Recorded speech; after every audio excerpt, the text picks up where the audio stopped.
Meus irmãos, uma boa noite, a paz do Senhor Jesus a todos. Esse é o nosso encontro de número 2, referente ao nosso manual de administração eclesiástica. Estaremos estudando nessa noite as nossas lições 3 e 4, entendendo um pouco ainda sobre a administração da igreja, a estrutura, o dom da administração, mas também falando da organização funcional, a estrutura da organização da igreja. Para tanto, irmãos, eu quero convidar vocês para a nossa lição de número 3, que ela está localizada na página 56 do nosso manual, e vou projetar aqui na nossa tela a nossa anotação, se bem que hoje eu anotei um pouquinho menos do que o convencional, na verdade bem menos, mas vai servir para o nosso guia. Vocês confirmam para mim se vocês estão vendo a minha tela já? Já sim, está aqui. Certo. Então, perfeito, vamos lá. Então, falando a respeito sobre o dom da administração, é importante, irmãos, nós entendermos aqui sobre esse aspecto muito importante. O nosso texto ele começa de uma forma muito interessante a colocar para a gente que a administração é um dom. E o que isso já tem que nos ensinar logo assim de imediato, de cara? De que administrar, irmãos, ela, primeiro, é uma vocação, é um chamado ministerial. E aí eu deixei, né? Cuidando do reino e das pessoas do reino. Quando a gente olha para uma empresa, né, a gente precisa fazer a comparação para a gente entender, a gente tende a enxergar que a empresa é o prédio, são as máquinas, são os equipamentos, são os processos. Mas antes de todas essas coisas, o maior capital de qualquer empresa é o capital humano. A igreja não é diferente. Então, quando a gente está falando sobre administrar, a gente não está falando só sobre patrimônio físico. A gente fala, sim, sobre o patrimônio, mas patrimônio primeiro, pensando em pessoas, mas também em imóveis, processos, o dia a dia da igreja, os socorros que a igreja faz. Então, quando a igreja visita, quando a igreja aconselha, quando um ministro, um pastor, um líder, ele faz todo o dia a dia da igreja, ele está executando a administração. Então, olha que coisa interessante. O trabalho espiritual da igreja do Senhor Jesus também é um trabalho de administração. Então, quando a gente faz alguma coisa para o reino, a gente não está olhando apenas para a atividade em si, mas a gente está cuidando das coisas que são relativas ao reino. Então, quando a gente desempenha a administração, e parece que essa matéria, parece que ela empurra assim, sim, só para o obreiro, só para o líder. Não, é para cada um de nós. Porque se você é uma pessoa que foi disponibilizada, chamada para a igreja, por exemplo, para cuidar da porta, existe ali na portaria uma série de atividades que incluem a administração. Mas eu sou a pessoa que eu fico lá atrás do data show, eu sou a pessoa que ajuda na limpeza. Cada serviço, cada dedicação, do ministério pastoral até a pessoa que faz a atividade mais braçal na igreja, todos eles são administradores da sua obra. Então, a gente tem que entender esse primeiro ponto. Administrar, irmãos, é um dom.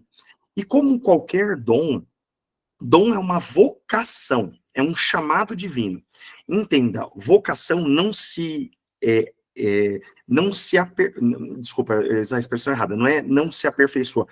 Vocação não é aquilo que eu quero, vocação é aquilo que eu recebo. Por exemplo, a salvação. A salvação ela é uma vocação, é Deus que chama, vocação fala de chamado, né? Então nós somos chamados à salvação.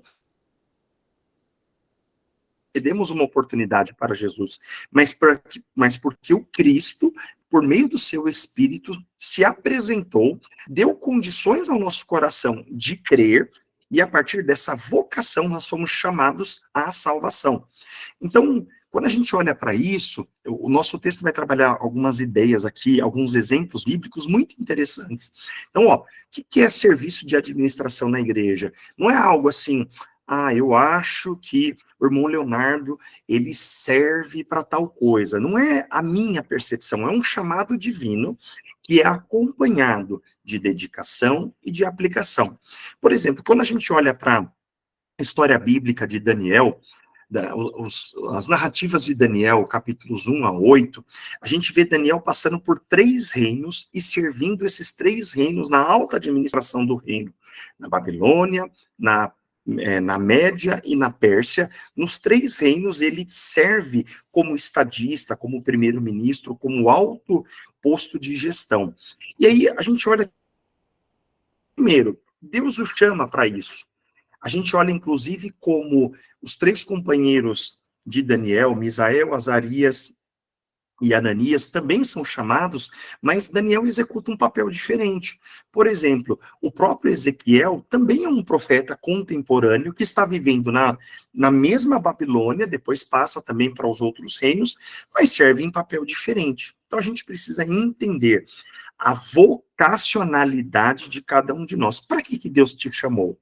Porque se nós não estivermos servindo naquilo que Deus nos chamou, primeiro, vai dar errado. Por exemplo, vou citar um exemplo bem tosco aqui para a gente compreender.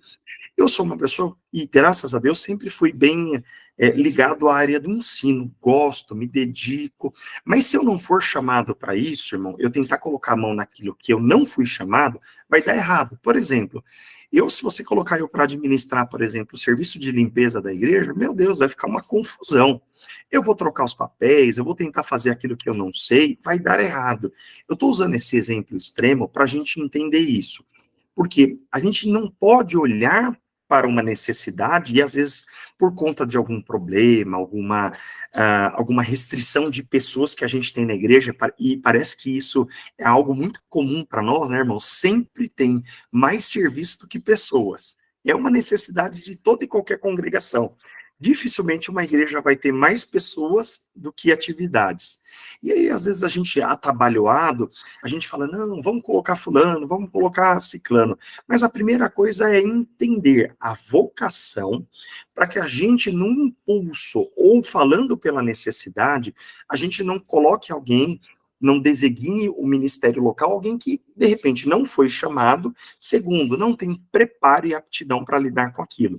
A gente olha para Daniel, e a gente vê que a vocação dele não tem nada a ver com copiar, imitar, ou tentar reproduzir o que outra pessoa faz. Aquilo que Deus chamou a irmã Marilisa, a irmã Carla, o irmão Kleber, a irmã Daniela, o irmão Fábio, cada um de vocês, irmãos, tem uma característica, tem uma competência e tem um chamado. Então não adianta, por mais que eu ache lindo, nossa, a irmã Marilisa, como ela administra, como ela cuida, como ela é inteligente, organizada. A irmã Marilisa tem as suas características. E não adianta eu tentar trilhar os mesmos passos, e até no sentido de copiar, às vezes, até o jeito da pessoa. Não adianta. Deus vai me chamar na minha individualidade, na minha capacidade, nas minhas características. Mesmo que eu e a irmã Marilisa façamos a mesma coisa, cada um vai ter um jeito. Então é importante entender isso. Daniel é uma pessoa que entende isso, e ele se torna agora uma pessoa altamente indispensável para o reino. E olha que coisa interessante, né? A gente às vezes tem dificuldade de entender isso, mas Daniel ocupa uma posição política, começando na Babilônia, depois na Média, depois na Pérsia. Ele era líder dos líderes, é como se ele fosse um grande governador que governava outros líderes. Então, o texto de Daniel vai dizer que ele era líder de 120 presidentes e os sátrapas, que eram uma espécie de como se fossem prefeitos, né? Vamos colocar assim numa expressão mais do nosso dia a dia, administradores locais. Então ele foi colocado num alto posto de distinção. E há uma expressão no texto bíblico que havia sobre ele um espírito excelente. É a ideia de que é uma vocação divina do qual Daniel foi chamado para executar aquela atividade. Isso nos mostra uma coisa importante. Não adianta eu ter desejo e aspiração, se aquela atividade, função ou designação não tiver o amparo divino. Isso aqui é fundamental entendermos. Então, o dom da administração, apesar dele não ser explícito na Bíblia como um dom, um dom declaradamente manifesto, principalmente lá no colégio apostólico, a gente vê a ocorrência dele ao longo da Bíblia. a liderança de Moisés com o povo na saída do Egito, a liderança de Josué na condução do povo, na entrada de Canaã, nas conquistas de Canaã. A gente vê lideranças como a de Débora, lideranças como a de Samuel, lideranças como a de Davi, são grandes exemplos de que se a vocação, o exercício daquilo que a gente faz não for precedido, não vier antes, a vocação não dá certo. A ponto que todos esses nomes que eu citei, eles passaram por situações extremamente difíceis. Pensa Moisés, conduzindo o povo reclamando, murmurando, ora por comida, ora porque por causa do deserto, ora porque parece que a terra não chegava. Imagina a paciência, a tolerância, o nível de saber lidar com aquela situação. Ou seja, se não for por vocação divina, irmão, a gente chuta o pau da barraca, eu não quero isso, eu nem ganho para isso, eu nem sou assalariado. A gente tem uma tendência a pensar nisso, né? Então, primeiro, vocação divina. Mas a partir desse vocacionamento, é necessário também, irmãos, nós pensarmos em preparo. O nosso segundo tópico, na página 59, fala da visão holística. Parece que essa palavra custa meio caro para a gente, né? Porque é algo parece ser ligado a esoterismo, né? Mas holístico é aquilo que é visto de cima, do todo. Então, a ideia de José é o seguinte: a gente, conhecendo o todo da história de José, a gente vê lá, né, ele na casa do pai dele, servindo o pai, de repente ele compartilha um sonho, gera uma certa rixa com os irmãos, é vendido lá para os escravos, como escravo para os ismaelitas, vai parar no Egito, casa de Potifar, depois prisão, depois da interpretação dos sonhos, o palácio. A gente sempre tende a ter um olhar triunfalista sobre a vida de José. Mas eu procurei colocar aqui, ó, Deus valoriza o processo modelador para um resultado final. A vida de José é todo um processo. A chegada dele no palácio como primeiro-ministro do Egito é a consequência de um processo. A gente quer a bênção, quer o resultado, quer a cadeira, quer o cargo. É natural do ser humano. Deus quer o processo. Então, através das dificuldades da vida dele, entenda isso, ó, foi fundamental, irmãos, para o processo dele, a ser vendido como escravo, a paciência, lidar com a rejeição, ir servir forçosamente na casa de Potifar, e lá, em cima disso, dar testemunho, fugir da aparência do pecado, e ainda sendo correto, ser injustiçado e ir parar na cadeia. Entenda isso, ó, cada etapa do processo, ela, em vez de enfraquecer, ela fortalecia o caráter. Por quê? Porque José caminha numa crescente. É importante entendermos que esse processo modelador que eu coloco aqui, irmãos, é Deus conduzindo cada um de nós para o exercício do chamado. Deus não desperdiça oportunidades. A condução da vida de José em cada um dos elementos que ele vai passando, ser vendido, casa de Potifar, prisão, interpretação dos sonhos, ela vai moldando o caráter e as características para a cadeira, para o exercício como governador. Ou seja, é muito fácil a gente vender uma visão triunfalista. Ah, que não sei o quê, porque ele foi vendido por causa de um sonho, que não sei o quê, ele foi injustiçado. Primeiro que quando a gente olha para a vida de José, José é um tipo, é uma tipologia de Jesus. Quem foi traído pelos irmãos? Quem foi vendido por 30 moedas de prata? Quem foi acusado em vários momentos, como Jesus foi, de expulsar demônios por Beelzebu, por ser um falso profeta? Quem foi preso, o símbolo da morte, né? Quem ficou 3 dias nas ânsias da morte que não puderam conter? Quem foi aquele que levou a promessa de salvação, como José também levou para o faraó, porque através da interpretação do sonho, ele leva o problema, mas ele leva a solução também. Então, a tipologia de José apresenta o Cristo, apresenta todas as facetas do ministério do Senhor Jesus. Então, é importante isso. O molde, irmãos, ele é tão importante quanto o resultado. Não existe cadeira do governo, no caso de José, se não houvesse prisão, se não houvesse casa de Potifar, se não houvesse o fato dele ser vendido pelos irmãos, o fato dele passar pelaquela rixa interna, mas a gente aprende que a formação de José veio desde lá de casa. O seu serviço e temor a Deus, a sua fidelidade ao seu pai, tudo aquilo que ele vive, irmãos, é um processo formativo. Então a gente precisa entender que para o chamado da igreja, tão importante quanto o chamado em si, é o processo de modelagem também. Não se nasce pastor, não se nasce líder, não se nasce um administrador da obra. Essa pessoa é vocacionada por Deus e preparada pela experiência. Assim como nós hoje aqui estamos recebendo instruções da palavra de Deus, cada um de nós, o exercício do ministério assim. Ninguém chega pronto, irmãos. É uma tolice, é um ledo engano a gente achar que, porque a gente tem um diploma de teologia, porque a gente passou pelo curso, você vai estar pronto, tinindo. Não. Você vai ter desafios, você vai passar por angústias, você vai passar por lágrimas, você vai precisar recorrer a manuais, à Bíblia, a orientações, a conselhos. Isso faz parte do processo construtivista do serviço para a igreja do Senhor Jesus. E é importante nós entendermos isso, que toda a condução da vida de José passava pela modelagem divina. Deus nunca perdeu o controle da vida de José no seu serviço, quando ele foi vendido, quando aparentemente ele foi injustiçado, abandonado, levado para a casa de Potifar, esquecido na cadeia, né? Tem até um hino aí que canta aí, José estava esquecido, Davi estava escondido. Não estava, irmãos, porque isso é para nós, do ponto de vista humano. Do ponto de vista divino, não. Assim como Davi foi forjado nos campos, nos cuidados das ovelhas, tem gente que tenta forçar o texto, falando que ele estava escondido atrás da casa, cuidando das ovelhas doentes. Não, irmãos, ele estava servindo a família dele, ele estava sendo formado e forjado ao mesmo tempo. Ou seja, se a gente tenta forçar o processo, deixa eu usar uma analogia. Quando uma criança nasce antes do tempo, a gente não diz que ela é prematura, porque ela não foi plenamente formada. O que a gente está passando aqui? Por um processo de maturação. A vida é esse processo de maturação para o serviço do ministério.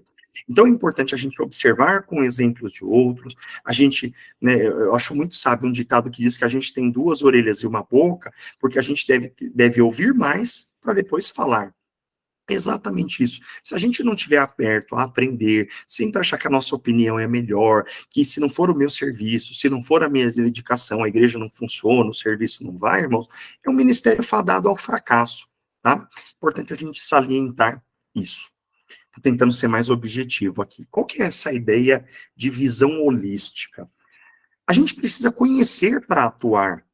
O texto diz aqui que se o administrador não conhecer as suas atividades, não conhecer os seus desafios, não conhecer as possibilidades, né, quando ele cita aqui o exemplo de Paulo falando em Filipenses 4, verso 12, né, sem estar abatido, terem abundância, em todas as coisas estou instruído a ter fatura, fome, ter abundância, como a padecer em necessidade, aí vem a máxima do verso 13, posso todas as coisas naquele que me fortalece. A vida do apóstolo São Paulo é um grande exemplo para nós. Um baita apóstolo com um A maiúsculo, uma pessoa equilibrada, sábia, dinâmica, mas que também passou por momentos dificílimos, a ponto de escrever para os filipenses. Já pensou o próprio apóstolo? Que, imagina, eu queria ter convivido com Paulo, mas ele fala assim, ó, eu sei o que é ter fome e lidar também com grandes reservas monetárias. Eu estou aplicando o texto. Eu sei ter bastante, mas sei também estar em dificuldade. O que é isso, irmãos? Preparo para os limites da vida. Tem hora, irmãos, que a gente vai passar por momentos agudos, e se a gente não tiver preparo, a gente fica desesperado diante de situações complicadas da vida. Ou quem de nós aqui não passou por um desemprego, não teve oportunidades e portas fechadas, e isso tende a fazer a gente querer arrancar o cabelo, ficar desesperado. Mas isso faz parte também. Então, cabe ao administrador bíblico compreender que a vida também não é feita só de motivos maravilhosos. A gente olha para a vida de José, né? O texto diz lá, ó, vai vir 7 anos bons, prósperos, mas depois vai vir 7 anos dificílimos. Só que o preparo de José com a instrução divina e a capacitação de Deus fizeram a diferença para ele aproveitar o momento de abundância para lidar com a escassez. É a mesma coisa, é uma visão do todo, irmãos. A gente precisa ter essa capacidade de aprender. Uma grande lição que eu trago lá quando eu comento sobre vida financeira à luz da Bíblia é isso. José nos ensina isso. Tá com um momento positivo na sua vida? Guarda, faz poupança, guarda dinheiro, guarda recursos. Você não sabe nem eu o dia de amanhã. Pode vir uma doença, pode vir, como eu tive agora na minha família, uma morte repentina. E aí, se a gente não está reservado, não está preparado? Se para a vida secular faz muito sentido planejamento e organização, por que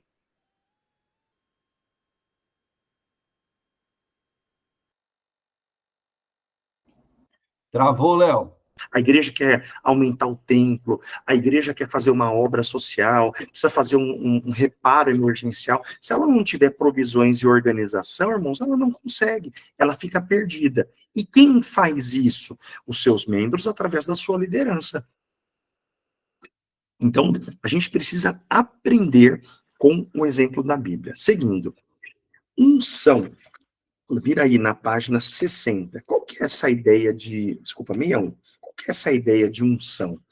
As experiências por si, elas podem nos proporcionar coisas boas e positivas, é inegável. Mas se eu não tiver um chamado e uma capacitação, a ideia da expressão unção aqui é a capacitação divina que é outorgada a um indivíduo para a execução de algo. Então, para que a gente... o nosso texto, até deixei aqui frisado de amarelinho, né? A experiência é parte do processo, mas ainda assim, o fato de ter experiência não significa que uma boa gestão será feita. Então, quando a gente olha para o exemplo de José, ele tinha bom treinamento, bom preparo, ele tinha muitas características boas, mas se não tivesse graça, virtude de Deus e ética que vem da palavra, diante da situação da casa de Potifar, ele teria se deitado com a mulher. Entenda isso, irmãos, a capacidade administrativa que estava sendo adquirida por processo não garante a ele fidelidade divina. Você entende como as coisas aqui precisam ser... a ordem está invertida? Eu primeiro preciso ser fiel a Deus, para depois executar um bom serviço a Deus. Por quê? Se eu não for fiel a Deus, irmãos, imagine uma pessoa que é um tesoureiro da igreja, do trabalho, ele lidando com quantias vultosas, e às vezes ele tem as suas necessidades pessoais. Se ele não for ético, disciplinado, guiado pelo bem maior, de entender que aquele recurso que está sobre a sua administração não lhe pertence, mas pertence à igreja do Senhor, ele vai agir de modo não ético e se utilizar daquilo que não é seu. Então, primeiro a graça, a unção, a capacitação divina, para depois, a partir da experiência, o preparo e o crescimento. Então, é importante a gente entender isso. Sem o compromisso com o reino, com o chamado, a gente não consegue, pela experiência, desenvolver algo que seja aceitável a Deus. As palavras do Senhor Jesus nos trazem esse conselho. Busquem primeiro o reino de Deus.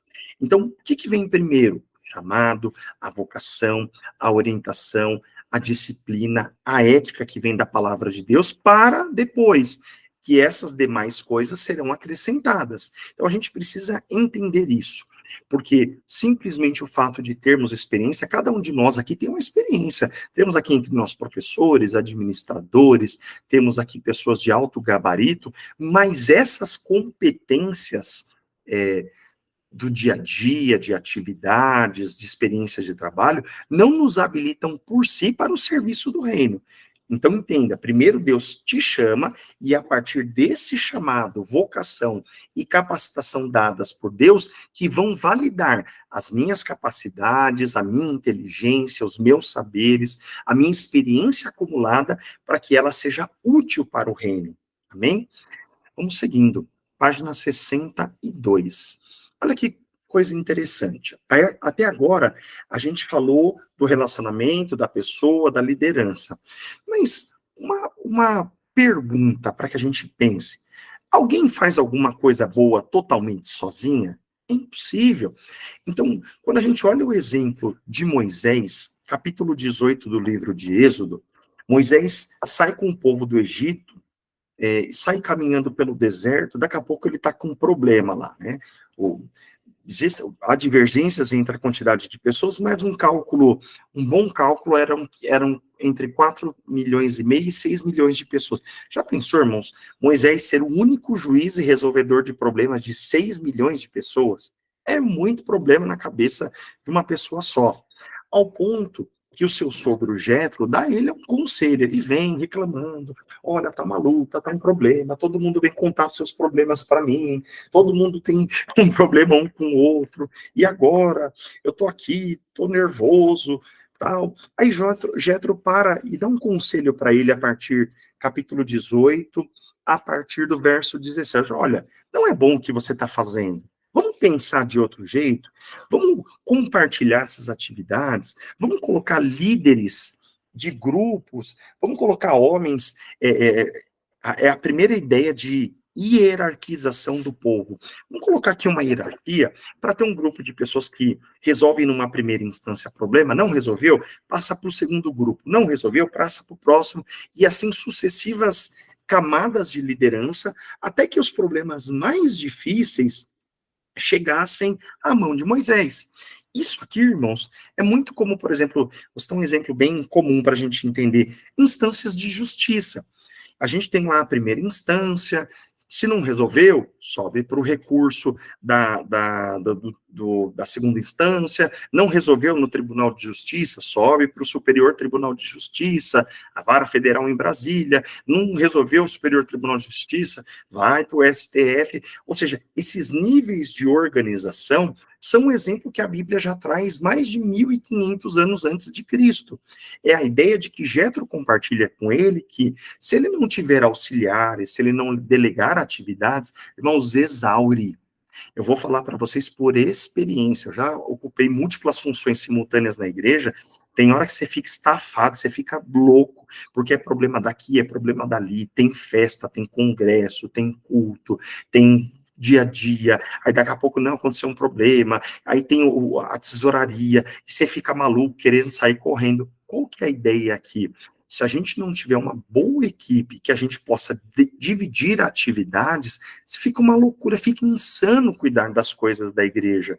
Então é importante a gente entender que trabalho em equipe e uma liderança bem conduzida, ela, a partir da lente da Bíblia, a Bíblia como um manual de escolha. Pensa assim, ó, não adianta também eu ter uma equipe de pessoas não comprometidas, de pessoas sem capacidade de resolver, ou pessoas que tudo, eu delego uma atividade, mas não acontece, mas não presta contas. A gente estava falando isso na aula passada. É muito importante a gente, entendendo o nosso papel, a gente cumprir.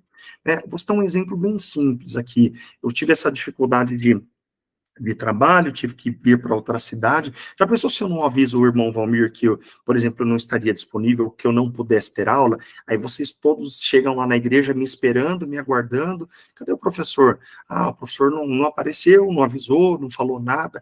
Então, o fato de eu compartilhar a minha situação, de eu dividir, olha, irmão, eu não vou poder fazer aula presencial, é possível nós seguirmos para aula online, eu compartilhar com vocês o link, instruí-los, olha, vai ser no horário tal. Então, todas essas características falam a respeito do sucesso ou do insucesso das nossas atividades.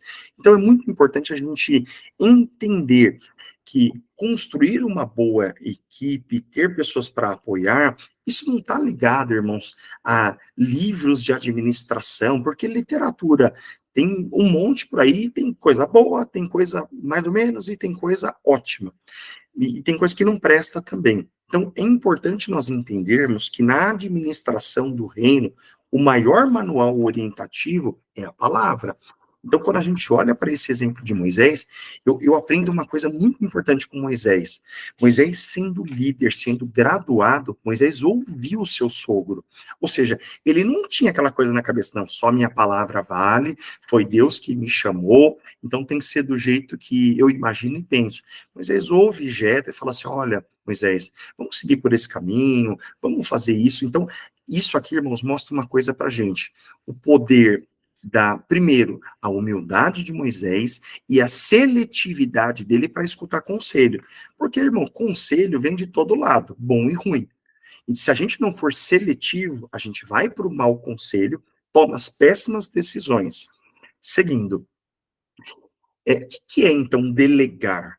É uma atitude de sabedoria, de compartilhar responsabilidades. Eu uso muito essa expressão no meu trabalho. Delegar, irmão, significa repartir, compartilhar. Agora, experimenta colocar uma atividade na mão de uma pessoa não compromissada, experimenta colocar uma atividade, primeiro, na mão de uma pessoa que não tem compromisso com Deus. Se a pessoa não tiver compromisso com Deus, pode ter certeza, ela vai falhar com você, ela vai falar com o propósito da igreja, com o propósito do reino. Porque, primeiro, se ela não consegue ser temente e fiel a Deus, como ela vai ser fiel a uma atividade ligada ao reino de Deus? Então é importante a gente entender, precisa haver um princípio de responsabilidade, um princípio de acompanhamento, transparência, prestação de conta. Delegar, irmãos, não é simplesmente jogar no colo do outro e toma, se vira, não acompanha, não olha, não periodicamente não faz uma checagem. É igual a empresa, ela tem lá o seu estoque. Regularmente ela não para lá, reconta o estoque, vê o que tem, o que está faltando, o que precisa comprar. A igreja não pode ser diferente. A gente não pode ter uma reunião de planejamento por ano, vamos fazer aqui o nosso calendário de festas, de atividades litúrgicas, aí a coisa vai acontecendo, ninguém acompanha se está indo bem, se as coisas estão sendo bem feitas, qual foi o resultado do congresso, da atividade, do evangelismo. Então, assim como a gente faz, digo por experiência, no trabalho a gente faz aquela reunião de planejamento, vamos fazer isso, o objetivo tal. Depois que acaba aquela ação, aquela atividade, a gente senta de novo, peraí, vamos ver os resultados. Foi bom, não foi bom? Onde erramos, onde acertamos? O que podemos fazer para melhorar? A igreja precisa ser movida a isso. Eu tenho, e me cobro muito disso, todas as vezes que eu tenho encontros aqui com vocês, eu fico me cobrando também, poxa, onde eu poderia ter sido melhor, onde eu poderia ter sido mais claro, onde eu poderia ter sido mais objetivo, mais simples, de modo que a aula, ela sempre tem uma característica de evolução, de crescimento e de melhoria. Assim precisa ser também essa ideia de compartilhar responsabilidades, delegar com pessoas responsáveis, com pessoas que prestem conta, que a gente tem encontros pontuais e regulares para entender o que a gente precisa fazer. Vou dar um exemplo bem simples. Imaginemos que a igreja vai organizar um evangelismo. A gente precisa sentar quem vai participar, quando vai ser, que insumos a gente precisa. A gente vai fazer um evento ao ar livre, a gente vai fazer um culto no lar, a gente vai fazer um impacto de evangelismo numa estação de ônibus, num terminal de trem, e planejar isso. Depois que a gente foi, quem são as pessoas envolvidas, qual o horário, pensar em toda a estrutura, preparar-se espiritualmente, orar, dedicar-se.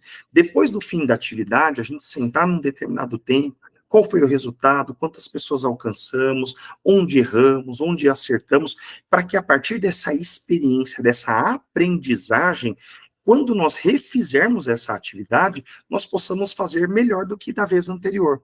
Não sei se faz sentido isso para vocês na cabeça. Parece que quando a gente está falando desses princípios, que são tão comuns no dia a dia, trabalho, organização, né? A gente tem irmãos aqui que são professores, sabe daquela ideia do planejamento prévio que o professor faz, do ano letivo, das atividades que vão ser desempenhadas, depois senta, faz o conselho de classe, acompanha o que aconteceu, quem está bom, quem não está bom, o que precisa fazer para melhorar, precisa fazer uma recuperação acadêmica, quais atividades. A igreja precisa ser isso. A igreja precisa, irmãos, tanto quanto do exercício espiritual, a oração, o aprendizado da palavra, isso também é cuidar do reino de Deus. Seguindo aqui, depois de ter feito essa consideração, ele faz aqui uma colocação, eu vou ser enxuto aqui, né? O líder que delega vive mais.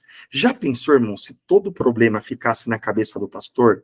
a festa, a cor da roupa, a organização, precisa ir na 25 de março comprar lá os apetrechos, precisa de... Já pensou se todo ele tivesse que decidir tudo? Aos 25 anos a pessoa estaria de cabelo branco, desdentada, sabe, mal aparentada, por quê? Isso afadiga. Então, quando a gente compartilha responsabilidades, a gente divide o peso da carga, isso tende a tornar o trabalho mais fluido. É muito ruim, e aqui, infelizmente, é uma nota negativa da igreja brasileira,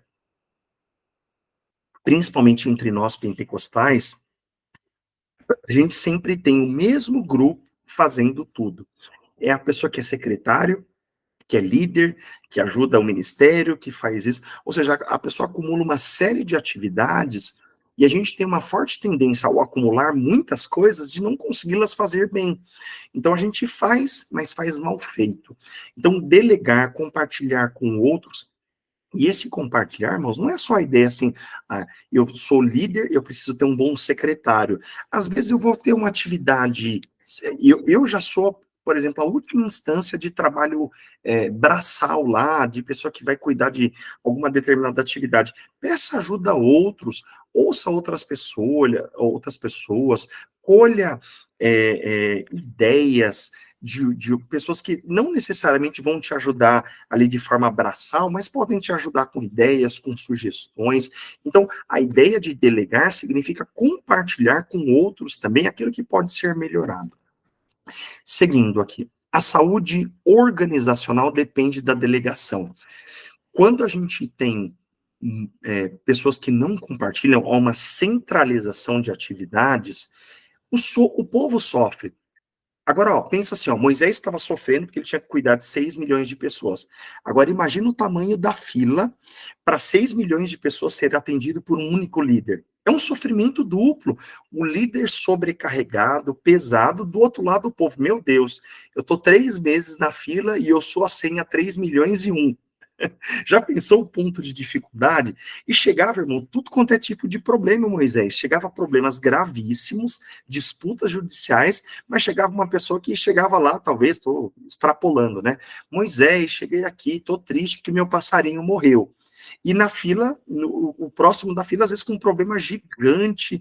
Então, entende? Se a gente não define prioridades, níveis ou instâncias de resolução de problema, a gente gasta tempo com coisas, às vezes, inócuas, coisas sem importância, e a gente, às vezes, dá o mesmo tempo e dedicação para outras atividades que são importantíssimas. Então, a saúde da igreja, ao bem-estar dos crentes, da congregação, ele depende também dessa organização, muito baseada nesse exemplo de Moisés.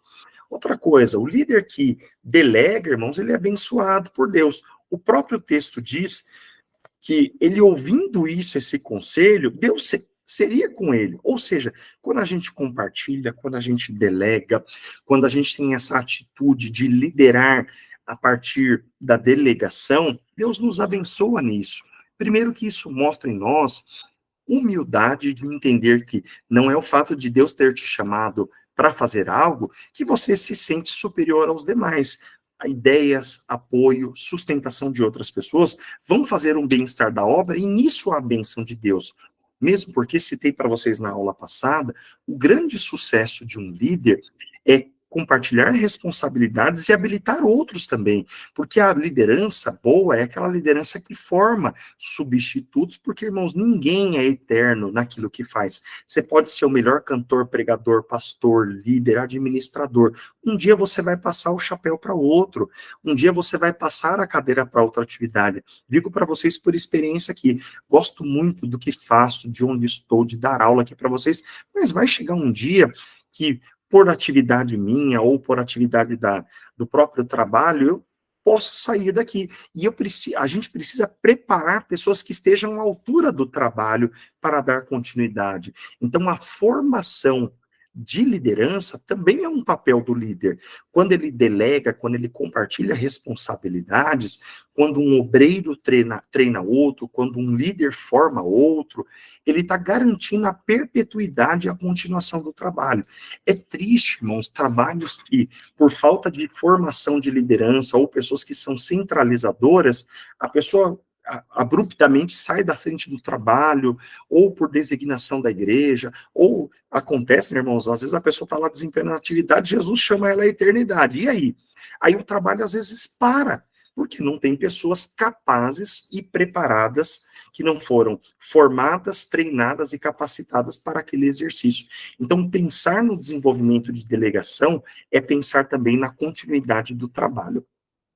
Então, primeiro, o que é essa ideia de poderes delegados? A administração ela é uma mordomia, ela é uma gestão de pessoas, recursos, sejam eles recursos móveis, imóveis, aquilo que a igreja cuida para o bem-estar da obra de Deus. E essa delegação de autoridade é um princípio bíblico.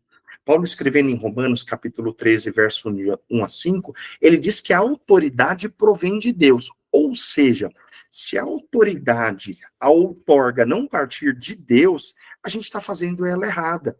Ela não pode partir daquilo que eu penso, daquilo que eu acho, da minha opinião pessoal. A autoridade ela tem que ser confirmada, dada por Deus. O bom líder é o líder vocacionado por Deus, chamado por ele e preparado através da experiência.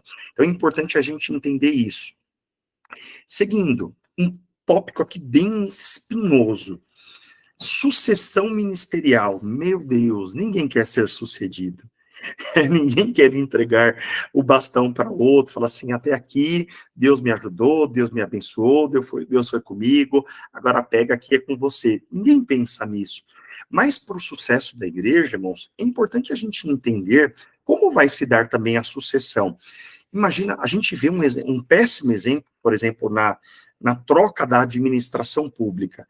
Existe no nosso país, infelizmente, uma descontinuidade de atividades quando se muda o governo, principalmente quando opositores políticos são eleitos para suceder, né?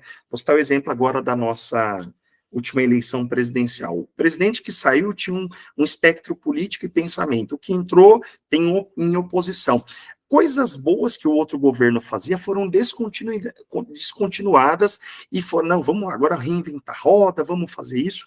Se a gente tem esse péssimo exemplo negativo do governo, a igreja não pode ser assim. A gente tem que pensar, irmãos, que pensar na sucessão ministerial é pensar na continuidade do chamado sem solavancos, sem descontinuar coisas boas que eram executadas. Não, agora, aí as pessoas usam até a Bíblia para pintar, né, a fala dela. Não, muda-se o profeta, muda as leis. Não, não é assim. A gente precisa entender, irmãos, que aquilo que é bem feito, bem executado, deve ser dado continuidade.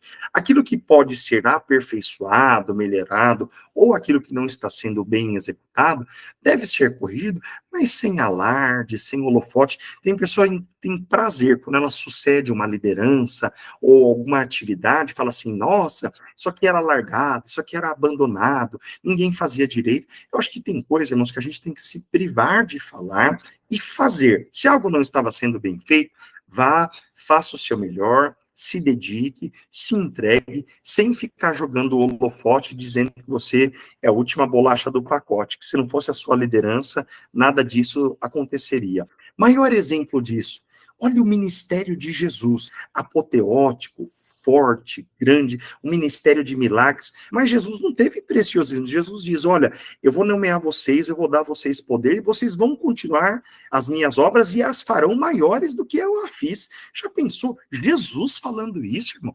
Jesus não tinha aquela ciumeira de, como muitas das vezes, olha, eu vou embora, irmão, mas duvido que alguém vai dar aula como eu dou, duvido que alguém vai ter a dinâmica, a didática. Não, isso é bobagem. Isso é tolice nossa. Jesus tinha, durante 3 anos e meio, ele formou, ele trabalhou, ele lapidou, ele preparou seus discípulos, e eu acho lindo isso no ministério de Jesus. Ele diz, eu vou dar a vocês autoridade e poder, vocês vão expulsar os demônios, vocês vão impor as mãos sobre os enfermos, vocês vão pregar com autoridade. Quando Jesus morre, é ressuscitado, passa 40 dias dando testemunho público, depois de 40 dias da sua ressurreição, vem a descida do Espírito Santo, e a gente olha a dinâmica da igreja operada pelo Espírito. Pedro pregando impetuosamente, duas grandes conversões, depois a dispersão da igreja, aí vem o ministério de Filipe, vem o ministério de Paulo, tudo isso, irmãos, fruto da liderança de Jesus. Um bom líder, preocupado na formação, na divisão das tarefas, na capacitação dos seus liderados, está gerando um círculo virtuoso nos seus liderados. A igreja não é diferente. Se uma sucessão é mal planejada, mal executada, mal feita, você achando que só você pode, sabe? Você está condenando as próximas gerações a repetirem os mesmos erros. Por exemplo, a gente olha, o nosso texto vai dizer aqui na nossa página 67, o modelo chamado carismático. Essa expressão carisma, da palavra grega, vem como orientação, capacitação, dom dado por Deus por meio do Espírito. Então a gente olha o exemplo de Moisés estava tendo uma liderança extraordinária. Números 27, verso 18, Deus chama Moisés e fala assim, separa Josué, filho de Num, homem em que há o Espírito, coloca a mão sobre ele, e agora Josué passa a ser um homem de confiança e formação de Moisés. Moisés está formando ele, usando ele, preparando ele. Moisés não sabe o dia, Moisés não sabe quando passaria o comando. Quando a gente olha o livro de Josué, capítulo 1, a gente vê Deus chamando Josué e dizendo para ele, olha, Moisés, meu servo, ou seja, o grande estadista, o grande condutor, o homem que aguentou o povo, aguentou todos os problemas, é morto. Agora, Deus olha para ele e fala assim, agora você vai conduzir o povo. Você agora que vai assumir a liderança, você que vai transpor o Jordão e levar todo esse povo agora lá para dentro.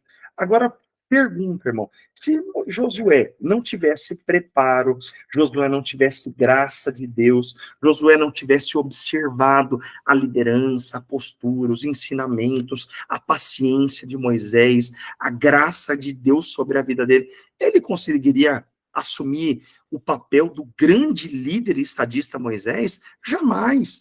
Então, aprenda, irmãos, a compartilhar, a dividir, e do ponto de vista de liderado, aqui vai um grande conselho para nós. Observe, irmão. Veja o que outros fazem bem. Às vezes a gente tem a boa condução. Olha aquele irmão que dirige bem o culto, deixa eu aprender com ele. Aquela irmã que fala bem, é paciente, tem palavras doces, vou aprender com ela. Olha aquele irmão que na hora da visita é cuidadoso, é uma pessoa sucinta nas palavras, é uma pessoa de gentil trato, aprende com ele. Eu costumo fazer uma expressão de que nós somos uma colcha de retalhos. Cada um de vocês deixa um pedacinho em mim, e eu deixo um pedacinho meu em cada um de vocês. Aprenda a explorar o melhor das pessoas. Josué passa uma vida de aprendizado, recebendo instrução, observando posturas, para que quando ele fosse chamado por Deus, ele tivesse, além da vocação divina, o preparo. Então, a liderança de Josué é construída, assim como cada um de nós. Irmãos, a gente não sabe o dia a dia de amanhã. Se a gente hoje fica meio bocó, fica aéreo, não presta atenção, vai passando pelas oportunidades da vida e não vai aprendendo, imagina amanhã a igreja precisa do seu trabalho, da sua ajuda, da sua dedicação. Seu pastor te chama e fala assim, olha, preciso de você nisso, desempenhando tal atividade. Aí bate o desespero. Meu Deus, não aprendi, não observei, não cresci nada, agora a responsabilidade está aí. Muitas pessoas negam a execução de uma chamada para serviço na igreja, irmãos, simplesmente porque não estão preparadas, porque se sentem incapazes, não a ideia de o frio na barriga que qualquer um de nós, por mais preparo que tenha, vai sentir, é a ideia de inaptidão mesmo, porque não prepara, não lê, não instrui, não avança. Chega diante agora do chamado de Deus, você vê que Josué não treme a perna, não fica desesperado. Amém, Deus está me chamando, tive experiência, vai ser difícil. E é interessante, irmãos, que Josué recebe essas instruções e Deus fala assim, ó, assim como eu fui com Moisés, operei, fiz coisas grandes, fiz coisas extraordinárias, serei contigo. Deixa eu ler o comentário aqui do nosso irmão Rafael, que mandou aqui no chat. Acho interessante a atitude de André, João 6, onde ele apresenta a Jesus um menino que tinha os pães e peixes. André não podia contribuir nada, mas ele trouxe, né, alguém que poderia contribuir. Porque não importa, porque o que importa não é quem Jesus vai usar, mas se o meu irmão é saciar a fome da multidão. Perfeito, Rafa, excelente colocação. Você vê a preocupação, né? André não tinha como resolver o problema. A necessidade era alimentar. Ó, tem um menino aqui que tem aí, né, um pão, uns peixinhos, e até alguém fala assim, o que seria isso para tantos, né? O texto diz. E a ideia é, coloque nas mãos de Jesus as pequenas coisas, encarregue ele de fazer os grandes milagres. Não importa se às vezes nós nos enxergamos diminutos, pequenos, diante dos desafios. Eu acho que essa colocação do exemplo do registro de João capítulo 6 é muito importante para nós. O que para André era um lanche individual de um menino que nem nomeado nas mãos de Jesus, torna-se um elemento de multiplicação para a saciedade de todo um povo que estava ali com ele. Isso é importante, irmãos. Coloque seus pequenos dons, seus pequenos talentos, suas pequenas habilidades, aquilo que você acha que talvez até não tenha serventia. Nossa, mas o desafio é tão grande, são tantas pessoas, são tantos... mas coloque nas mãos de Jesus, deixe ele operar. Rafa, muito obrigado, que excelente contribuição. Então, é isso, irmãos, é saber o nosso papel e como fazermos. Seguindo, página 68. Sucessão hereditária, meu Deus. Quando a gente pensa que não, se não for meu filho me seguindo, entenda, irmãos, aqui a gente precisa compreender. Há pessoas, sim, que serão designadas para substituir, por exemplo, o seu pai, designadas por Deus, mas isso não é regra.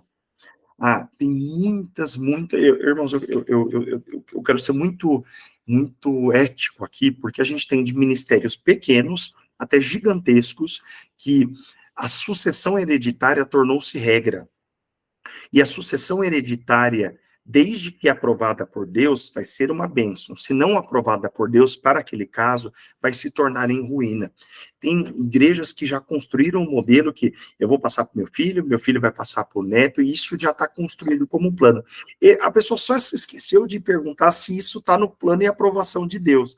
Porque se não tiver, meu irmão, pode ser catedral, pode ser um campo eclesiástico gigantesco, com milhares de congregações, vai dar ruim se não tiver no plano. Então a gente precisa entender isso, submeter a Deus. Então, primeiro, a sucessão ela precisa estar no plano de aprovação de Deus, e não achar que, porque é meu filho, porque fui eu que formei, vai dar continuidade. Eu conheço ministérios que tentaram fazer sucessão hereditária, achando que o pai passar para filho vai garantir a unidade, a continuidade, e igrejas se arrebentaram por causa disso.